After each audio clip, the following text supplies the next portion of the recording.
मंगले शिवे सर्वार्थ साधके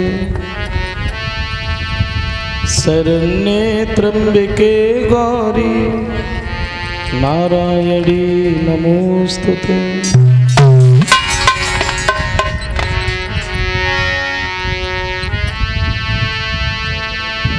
तो प्रथम सुमिरि जगदीश गौर और गुरुपद शीस नवाए।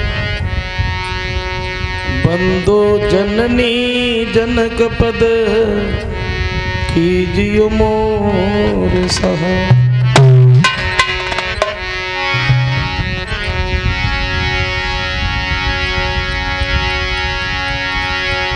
तो गोविंद गाड़ी भीड़ में हम सुमिरत हैं तो पतरा की प्रहलाद की सुबह ही भरोसो। बोलिए गोविंद भगवान की।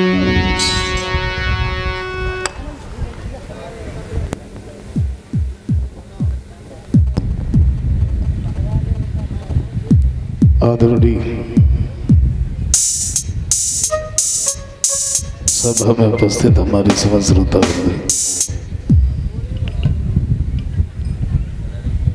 आइए गौर करते हैं कथा की तरफ।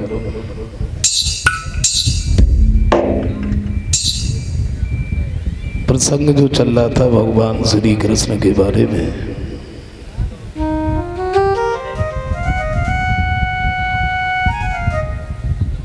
श्याम और बलराम घर में जब थोड़े से बड़े हुए तो सबसे पहला काम इनका हुआ माखन चुराने का। इधर उधर जाते हैं, माखन चुराते हैं। ग्वालनियाँ शिकायत लेकर के मैया के पास में आती हैं।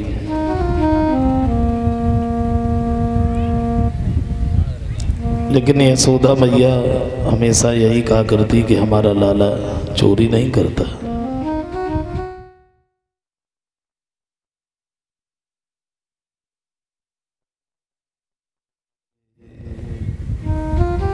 लाई है तो श्याम सुंदर अपनी चालाकी से छूट गए। दूसरा दिन हुआ, बोले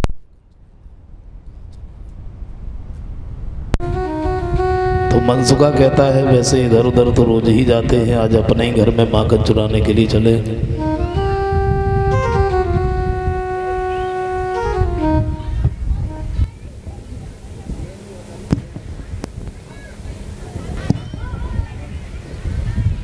सब ग्वालों को साथ में लेकर के कन्हैया अपने ही घर में जब माखन चुराने के लिए गए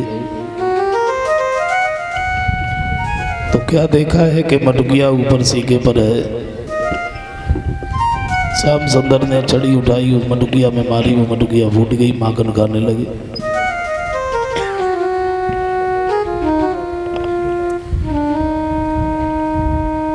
माखन खा ही रहे थे तब तक ग्वालों ने क्या देखा है, मैया घर के अंदर आ रही है। और मैया को जैसे ही घर के अंदर आता हुआ देखा तो ये सब निकल निकल करके भागे। यशोदा मैया ने जब ग्वालों को भागता हुआ देखा तो ये घर के अंदर दौड़ी। क्या देखा है, सब ग्वाला तो भाग गए, श्याम सुंदर माखन खा रहे हैं, मटुकिया फूटी पड़ी है।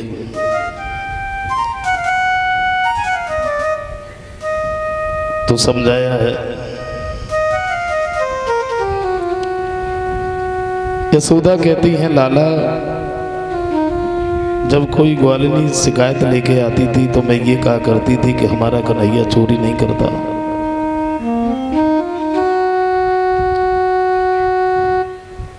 और जब तू आज अपने ही घर में चोरी कर रहा है तो भला दूसरे के घर में कैसे मान जाता होगा।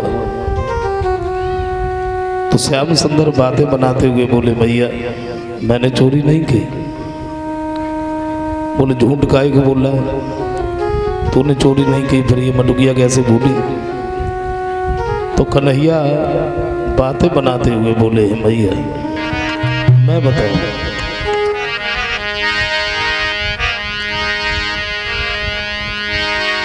तो बतलाई दई बात और कन्हैया ने बतलाई दई बात सबरिया।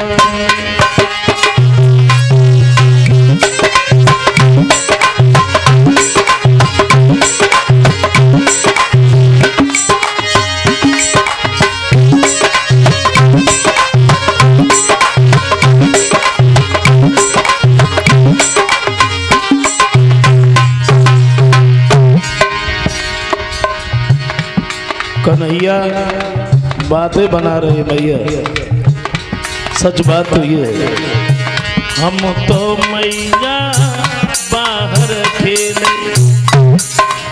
बोले झूठ बोल रहा, तू बाहर की बात कर रहा है, मैंने तुझे घर के अंदर देखा। श्याम सुंदर बोले हम तो मैया बाहर खेले। बोले मटुकिया जब पूरी दई मटुकी बिलैया ने बतलाई दई बात सबरी।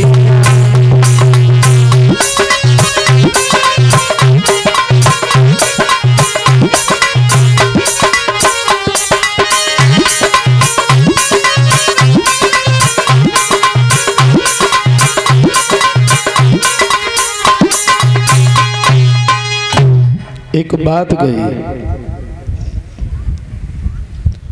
जवाब दिया है लाला तू चाहे कितनी भी बातें क्यों न बना, लेकिन आज हम तुझे छोड़ेंगे नहीं, आज हम तुझे बांध करके रखेंगे, तब देखेंगे दूसरे के घर में कैसे जाता है। कन्हैया कहते हैं मैया मैंने चोरी नहीं की, लेकिन मैया नहीं मानी, ये रस्सी को लेके आई, श्याम सुंदर को बांधने लगी। कन्हैया एक रस्सी में बंधने में नहीं आए तो दूसरी रस्सी लेके आए। वो भला भगवान को रस्सी से कौन बांध सकता है।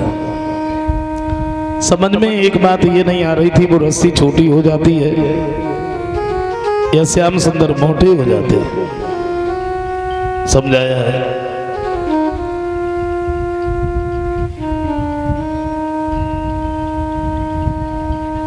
मैया बड़ी हैरान है, जब मैया को परेशान देखा है तो श्याम सुंदर एक ही रस्सी में बंध गए, ऊखल से बांध दिया। कुछ काम करने के लिए मैया तो बाहर चली गई। श्याम सुंदर ने क्या देखा, अब हमारी तरफ कोई देख ही नहीं रहा है, किसी का ध्यान भी नहीं है, तो कन्हैया ने उस ऊखल को लुढ़का लिया। यमुना अर्जुन के दो वृक्ष खड़े थे, उसी के बीच में उस ऊखल को फंसा दिया। जोर लगाया तो दोनों वृक्ष टूट गए। वो वृक्ष नहीं बल्कि पुरुष बन गए। कौन थे ये? नलकूबर मणिग्रीव इनका नाम था। दोनों कैलाश पर्वत पर रहते थे, भगवान शंकर के वरदानी थे, लेकिन ये अभिमानी भी बहुत थे।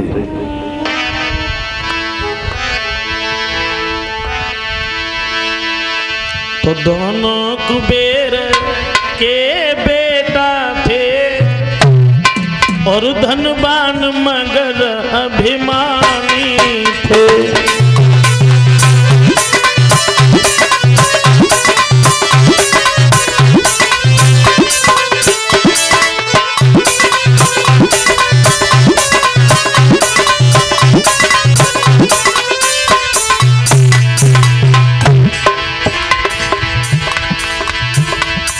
दोनों कुबेर के बेटा थे और धनवान मगर अभिमानी थे, और दोनों कैलाश निवासी थे, शिव शंकर के वरदानी थे।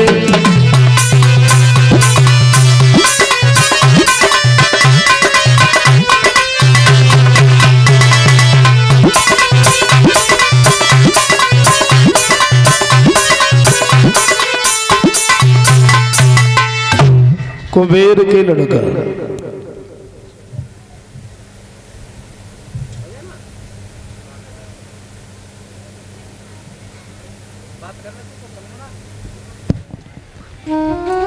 ये दोनों अभिमानी भी बहुत थे। एक दिन दोनों ने मदिरापान किया है और शराब पीने के बाद में नारियों के सामने पहुंचे हैं। एक बात कही है, हम दुनिया के राजा हैं, हमें कोई बुरा नहीं कह सकता। और आज हम स्नान करेंगे तो नग्न होकर के स्नान करेंगे। स्त्रियां मना करती रहीं लेकिन ये दोनों नहीं माने। जब नग्न होकर के स्नान करने लगे तो नारियों ने क्या देखा है, सामने से नारद आ रहे हैं और नारद को देख करके ये जल से बाहर निकल करके आई हैं।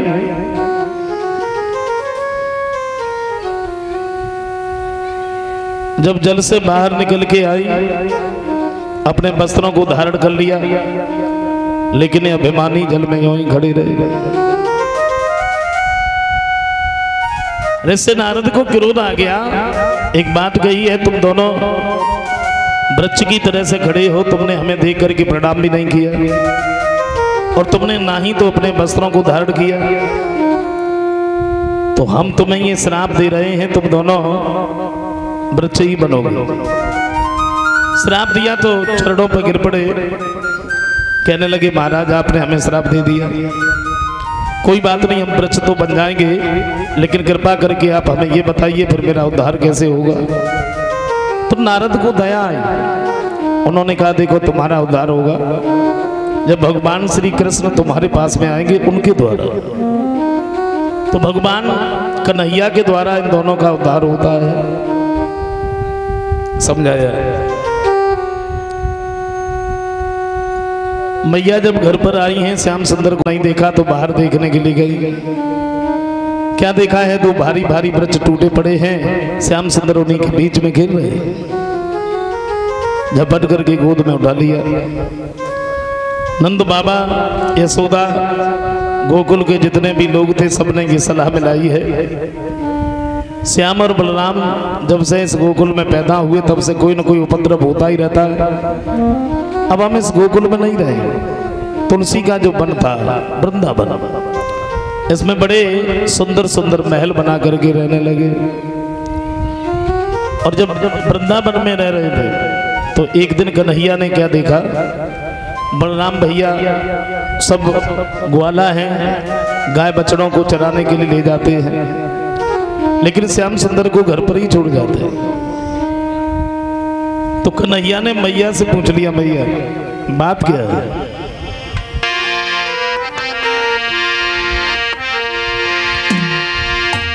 तो मैया मैया दाऊ भैया और बछड़ों को लेके जाते,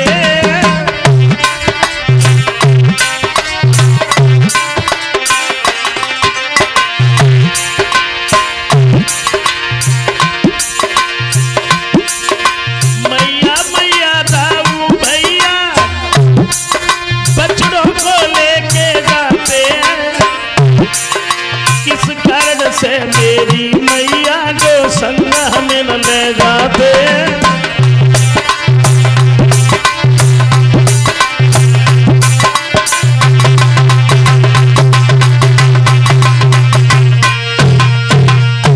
एक बात कही है मैया,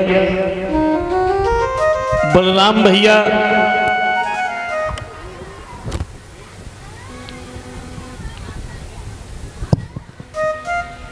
और जितने भी ग्वाला हैं गाय बछड़ों को चराने के लिए ले जाते हैं, मुझे तो घर पर ही छोड़ जाते हैं। तो मैया कहती हैं लाला तुम वहां जाके क्या करोगे, तुम ना जाओ। लेकिन कन्हैया जब अपनी जिद पर ही अड़ गए तो जवाब दिया अगर तुम नहीं मान रहे तो जाओ, लेकिन एक बात का ध्यान रखना, यमुना के किनारे जो कालिद है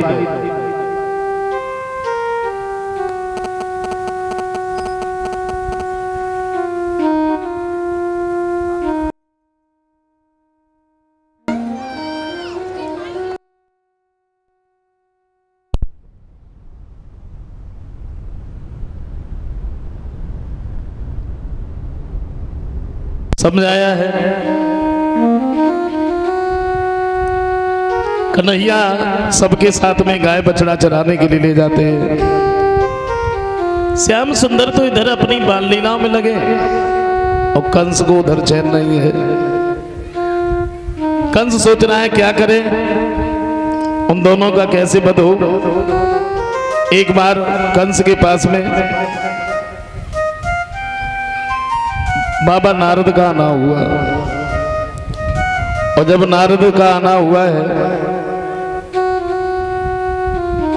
बड़े सुंदर से आसन पर बिठा लिया। आइए महाराज।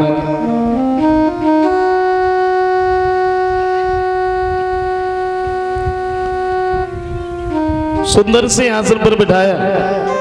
जैसे नारद बैठ तो गए, लेकिन एक बात कही है कंस, क्या बात है भाई, पहले जब हम आते थे तो तुम इतने कमजोर नहीं थे, तुम्हारा चेहरा बड़ा खिला खिला सा रहता था। अब बात क्या है?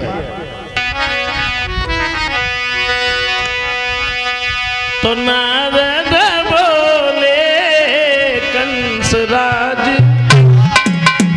और क्यों दशा बिगड़ती जाती है।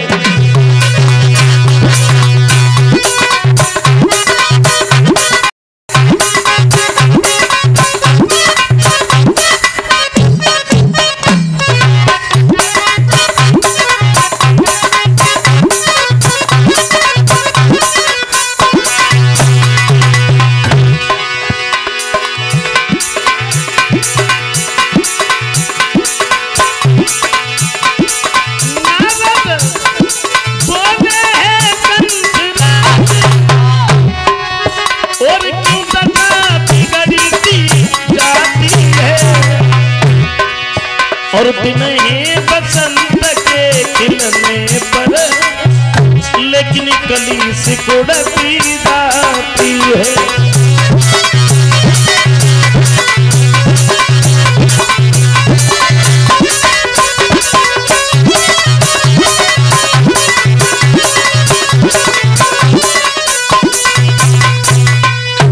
एक बात कही है, क्या बात है भाई? हम देखते हैं दिन प्रतिदिन तुम कमजोर होते चले जाते हो, तुम्हें किस बात की चिंता है? तुम तो राजा हो, किसी राजा का अगर भय है तो उसके ऊपर धावा बोल दो, परास्त कर दो। शरीर में कोई तकलीफ है, कोई बीमारी है तो उसका इलाज करवा। कंस कहता है बाबा नारद, सच बात तो ये है कि तुम्हें बताने की कोई जरूरत है ही नहीं। क्या? हाँ, तुम्हें बताने की कोई जरूरत नहीं है, क्योंकि तुम्हें तो सारी बात मालूम है। हमारा काल जो गोकुल में पैदा हो गया, और अब तो हमने ये सुना है कि उन्होंने उस गोकुल को भी छोड़ दिया, वृंदावन में बड़े सुंदर सुंदर महल बना करके रहने लगे। तो नारद कहते हैं तुम्हारी बातों से तो हमें ऐसा लगता है किसी ने मेहनत मजदूरी करके महलों को बना लिया, तो तुम्हें जलन है? नहीं, फिर क्या बात है? बोले हमने अनेकों योद्धाओं को भेजा, लेकिन किसी ने लौट करके ये नहीं बताया वो दोनों हैं कैसे। समझ में नहीं आता, क्या करें? तो ऐसे नारद कहते हैं जरा जरा से बच्चों को तुम इतना डर गए, तुम्हें कुछ भी नहीं करना पड़ेगा, दोनों मारे जाएं।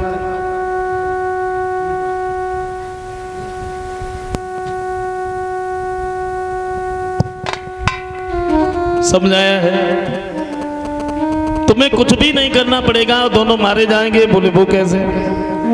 यमुना के किनारे जो कालीदह है, कालीदह पर कमल के पुष्प हैं, नंद बाबा के लिए खत लिखो और ये कहो कि हमें उन पुष्पों की आवश्यकता है, वो हमारे पास में भेज दो।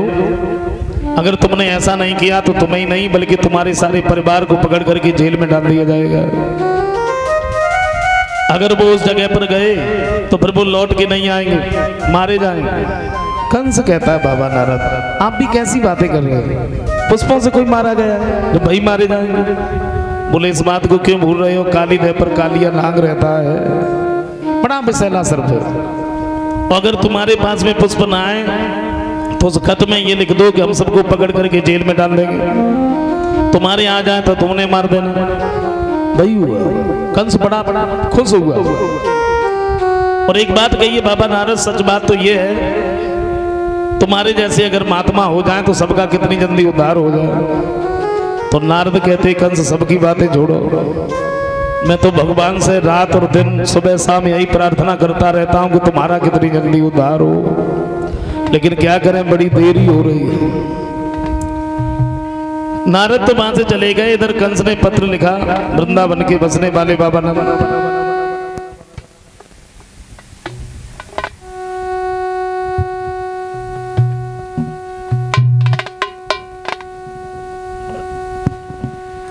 समझाया है।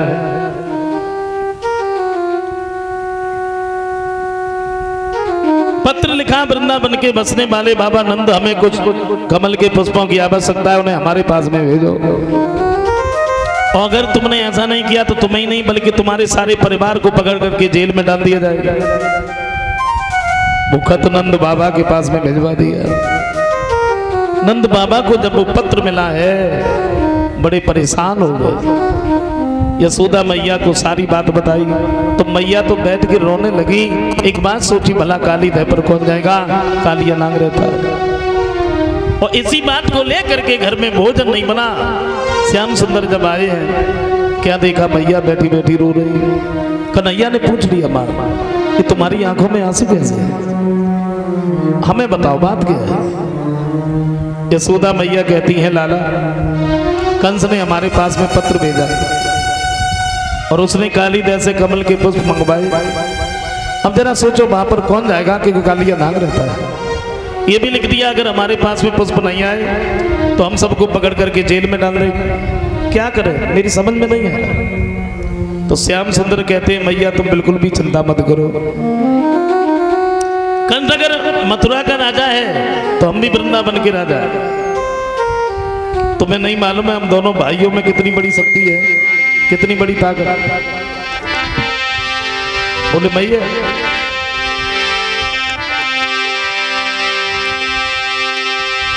तो दारू मारी जो एक लात तो वे साथ को सही उड़ जाएगा। मेरे एक तमाचे में वे नींद नहीं उठ पाएगा।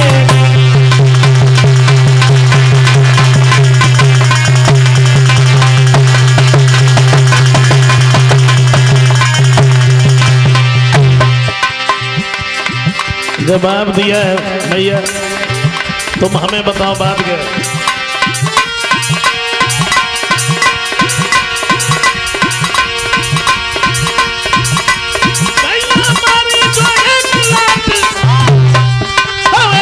को सही उड़ जाएगा। मेरे एक तमाचे में वे नींद नहीं उठ पाएगा।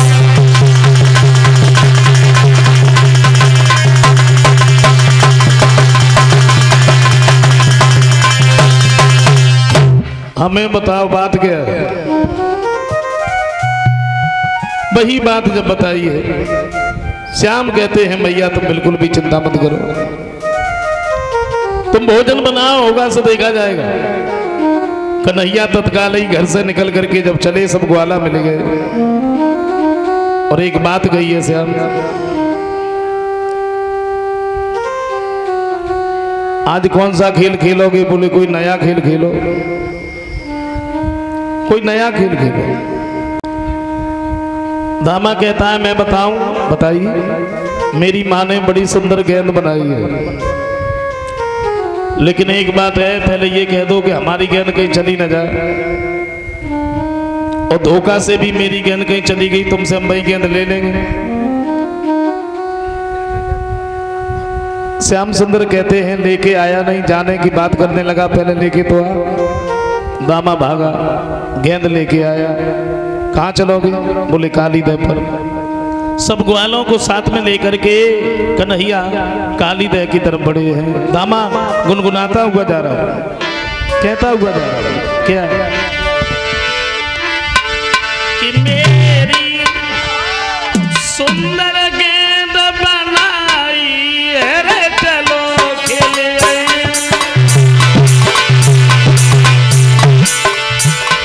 मेरी सुंदर गेंद बनाई है रे, चलो खेले।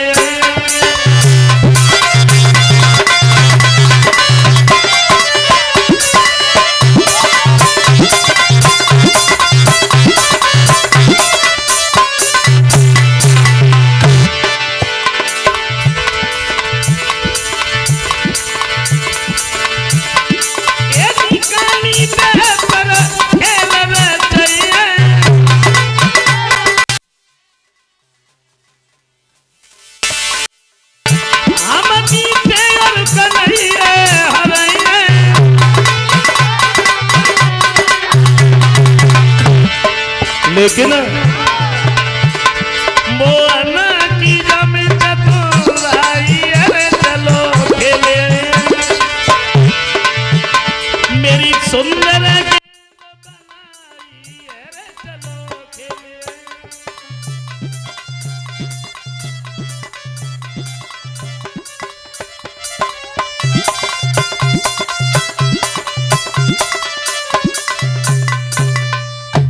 जवाब दिया। सब ग्वालों को साथ में लेकर के कन्हैया जब कालीदेव पर पहुंचे, श्याम सुंदर कालीदेव पर जब पहुंचे हैं, कन्हैया ने ग्वालों को तो कालीदेव की तरफ खड़ा कर लिया, खुद विपरीत दिशा में खड़े हो गए। दामा से एक बात कही, दामा भैया कहाँ है तुम्हारी गेंद, निकालो। दामा कहता है देखो श्याम, जो बात हमने तुमसे घर पर कही उसी बात को यहाँ पर भी कह रहा हूं, मेरी गेंद कहीं चली न जाए। कन्हैया कहते बार बार उसी बात को क्यों दोहरा रहा है?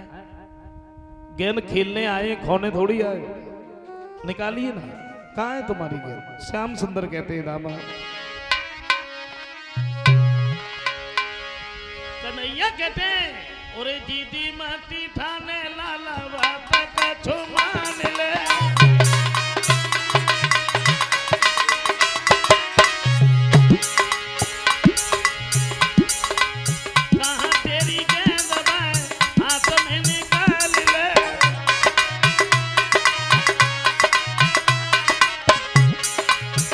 ऐसा ही नहीं।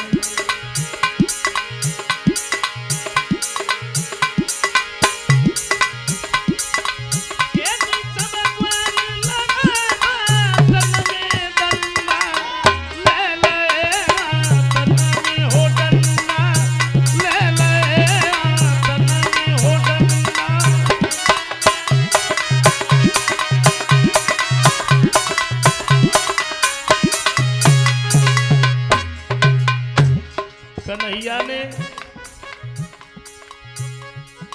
गेंद जब अपने हाथों में पकड़ी और श्याम सुंदर ने जवाब दिया दामा भैया, बोले किधर देख रहा है, गेंद आ रही है, हुआ क्या? सोई मारो जब टोल लाला कसी के करारो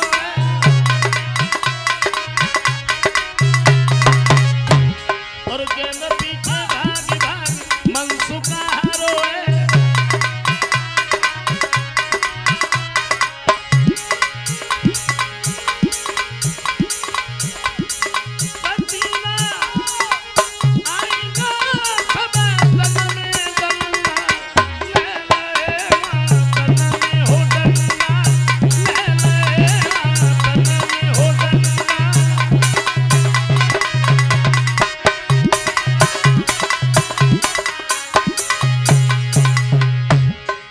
कन्हैया ने जैसे ही गेंद फेंकी, लेकिन गेंद इतनी तेजी से फेंकी वो गेंद ग्वालों के पकड़ने में नहीं आई, और जब गेंद ग्वालों के पकड़ने में नहीं आई तो गेंद कालीदेव में चली गई। हुआ क्या?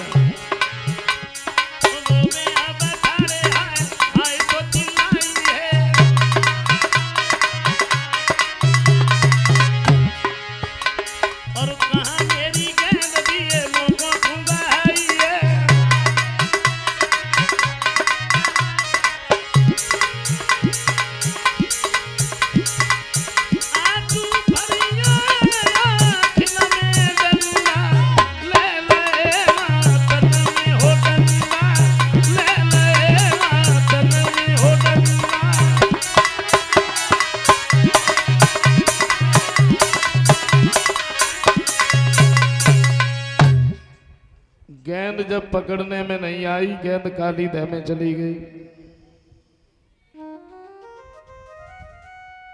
दामा ने जैसे ही देखा कि गेंद कालीदेव में गिर पड़ी, झपट करके श्याम सुंदर का पीताम्बर पकड़ लिया। श्याम, मैंने तुमसे एक बार नहीं अनेकों बार ये कहा कि हमारी गेंद कहीं चली न जाए, अगर धोखा से भी गेंद कहीं चली गई तुमसे हम भाई गेंद ले लेंगे, और धोखा से कहा तुमने मेरी गेंद जानबूझ के कालीदेव में फेंक दी। कन्हैया कहते हैं भैया ये तुम झूठ बोल रहे हो, भाई मैंने तुम्हारी गैन जानबूझ के थोड़ी बहकी, वो तो धोखा में चली गई, तुमने तो पकड़ ही नहीं पाई। इसमें मेरा क्या दोष है बताइए। दामा कहता है मुझे मेरी गैन चाहिए। गैन चाहिए? गैन तो काली दह में गिर पड़ी है, और काली दह में कालिया नांग रहता है, बड़ा बेसैला सर्प है, मैं तो नहीं जा सकता, मेरी माँ ने मना किया। दामा नहीं माना तो श्याम सुंदर कहते हैं दामा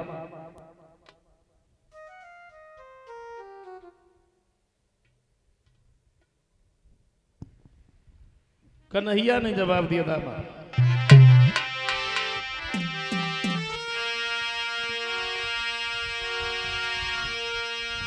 ओ दामा ना कुछ मसले पर और क्यों बेसी उखाड़े देता है, सड़े हुए चिथड़े पर क्यों पीतांबर फाड़े देता है।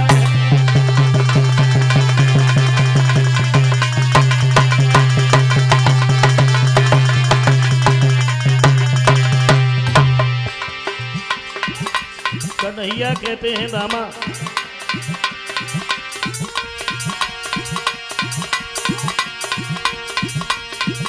मेरी कमर छोड़ दे दामा, मरना अब मेरी बारी है,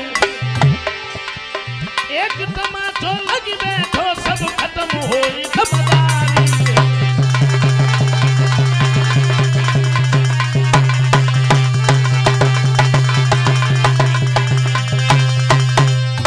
जवाब दिया सड़े हुए चिथड़े के पीछे तू मेरा पीतांबर फाड़े देता है, एक तमाचा अगर लग गया ना तो दूर खड़ा हो जाएगा, समझ गया। और दामा ने सुना कि तमाचा लग गया, सुबह ने पीतांबर तो छोड़ दो, भाग के हाथ में लाठी उठाई, बोला इतना बड़ा बलधारी कब से हो गए तो तुम मेरे तमाचा मारोगे हैं? अरे तुम्हें नहीं मालूम है, तुम एक तमाचा मारोगे।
सारी बात बता दिया।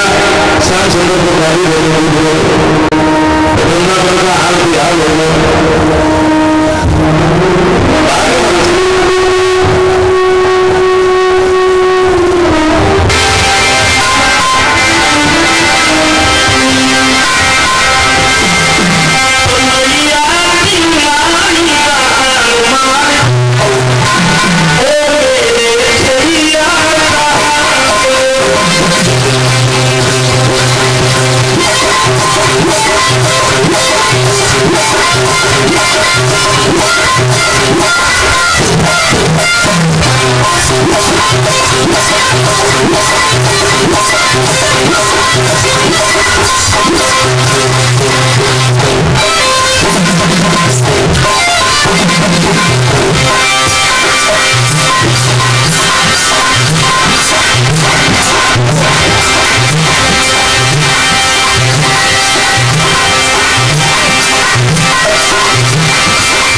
से ऊपर बिखरा हुआ। मौसम ज्वाला जैसी रफ्तार निकलने लगी, यमुना का पानी छोड़ने लगा। कन्हैया ने देखा कि कालिया नाम को हमारे शरीर से निकल गया। इस्लाम ने क्या किया, अपना शरीर गलत किया, इतना गलत किया। कालिया नाम जो था ना, तो घबराए के काली दूर हुआ और क्यों ही मोहन ने हाथ किया।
कालिया नाग जैसे ही दूर हुआ, श्याम सुंदर ने बड़ी धोती की उस कालिया नाग को नाद दिया।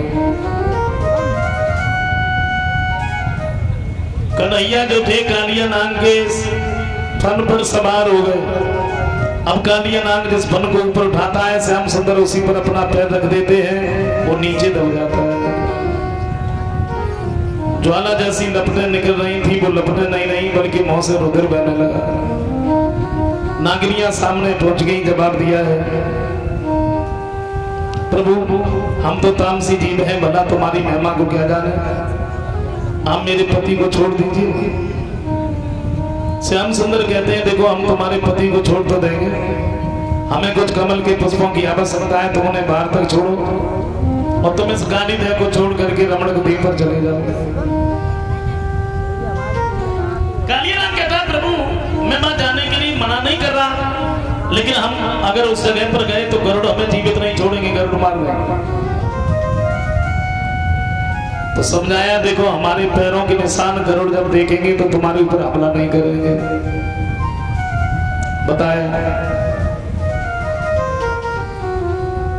कालिया नाग जो था ये श्याम सुंदर और पुष्पों को छोड़ने के लिए बाहर तक आया। मैया ने जैसी देखा तो एकदम से गोद में उठा लिया, कंस के पास में पुष्पों को भेज दिया। उन्हें देख करके बीमारी कम नहीं हुई बल्कि बढ़ गई। सोचा अब क्या करें, अब उन दोनों का कैसे बदलो। कंस बड़ा हैरान है, इधर कन्हैया अपनी बाल लीलाओं में लगे हैं। एक दिन श्याम सुंदर ने क्या देखा, वृंदावन के जितने भी लोग हैं बड़े सुंदर सुंदर वस्त्र आभूषण पहने हैं, बड़े सुंदर सुंदर पकवान बनाए जा रहे हैं, बड़े सुंदर गीत गा रहे हैं। तो श्याम सुंदर ने मैया से पूछ लिया, मैया बात क्या है, तुम हमें बताओ। पूछ लिया तो मैया ये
सिंह यादव बछेपुरा 500 रुपए भगवान सिंह जाट ब्याऊ 200 रुपए सौ प्रसाद नगला सलेम 511 रुपए बिशंबर सिंह यादव सनौब दम्बर सिंह बछेपुरा 150 रुपए केलासी प्रजापत बछेपुरा 500 रुपए लेखराज डीलर नगला कोंडला 200 रुपए बदन सिंह नगला कोंडला 101 रुपए शौकीन खां ब्याऊ 500 रुपए बीरेश बाबा बछेपुरा 151 रुपए हिम्मती जाटा बछेपुरा 500 रुपए मानिक चंद यादव जयपुर बछेपुरा 100 रुपए कृपाल सिंह नगला पृथ्वी 500 रुपए रघुवीर सिंह भाई साहब बछेपुरा 100 रुपए प्रदीप नहारपुर 501 रुपए शंकरपाल यादव राजमल फिरोजाबाद 500 रुपए ओमती लाला गौतम जी की भुआ बछेपुरा 1600 रुपए रमेश चंद्र यादव सनौब पंजाबी सिंह पूर्व विधान बछेपुरा 251 रुपए देवजीत नातेदार निषाद बछेपुरा 100 रुपए धीरज सहाय निषाद बछेपुरा 501 रुपए प्रेम शंकर सनौब बंगाली सिंह बछेपुरा 500 रुपए चंद्रपाल हलवाई सनौब महावीर सिंह बछेपुरा। बन बछेपरी मैया की जय।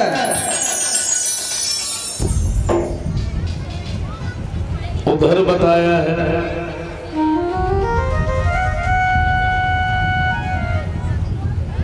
जवाब दिया है मैया से जब ये पूछा है माँ, आज मैं देखता हूँ सब लोग बड़े प्रसन्न हैं, बड़े सुंदर सुंदर वस्त्राभूषण पहने हैं,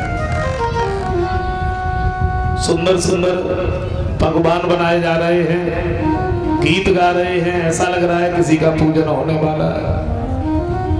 तो मैया तो कुछ भी नहीं बोली, नंद बाबा सामने पहुंचे हैं, जवाब दिया है लाला वो जो करती हैं उन्हें करने दीजिए, तुम्हें क्या पूछना है तुम हमसे पूछो।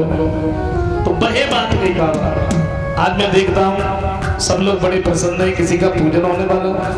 बोले तुमने बिल्कुल ठीक ही कहा, हम सब लोग मिलकर के इंद्र देवता का पूजन करते हैं। बोले बाबा इंद्र का पूजन क्यों करते हैं? जवाब ये जब हम इंद्र का पूजन करते हैं तो इंद्र खुश होकर के वर्षा करते हैं, हरी भरी घास उगती है।